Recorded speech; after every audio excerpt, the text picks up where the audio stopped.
दिव्यमान यश सामावलेले आहे असं व्यक्तिमत्व अर्थातच माननीय श्री सूरजजी यांचा विवाह आज चिरंजीव सौभाग्यकांक्षी श्रेया यांच्याशी संपन्न होतोय।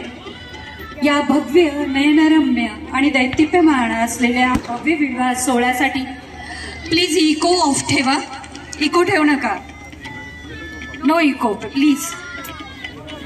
या भव्य आणि दैदिप्यमान असलेल्या विवाह सोहळ्यासाठी आपण सर्व उपस्थित आहात, आपणा सर्वांचंच मनपूर्वक स्वागत।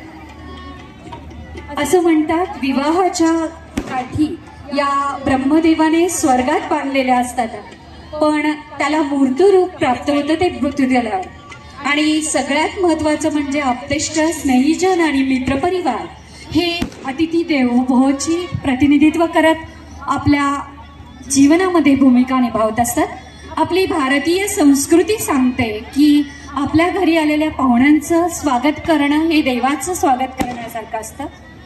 आणि म्हणूनच विवाह सोहळा, विवाह संस्कार जेव्हा सुरुवात होते तेव्हा त्या प्रत्येक संस्काराच्या पूर्वी गणपती बाप्पाला पत्रिका अर्पण केल्यानंतर सगळ्यात पहिले दिली जाती पत्रिका ती आप्तेष्ट, स्नेहीजन आणि मित्रपरिवारांना, कारण ते देवाची भूमिका आपल्या जीवनामध्ये निभावत असतात। आज देशमुख कुटुंबीय आणि पाटील कुटुंबीय यांच्यासाठी तुम्ही सर्वच जण अतिथी देवो आहात, म्हणून पुनश्च एकदा दोन्ही उभय कुटुंबियांच्या वतीने आपणा सर्वांचंच मनपूर्वक स्वागत।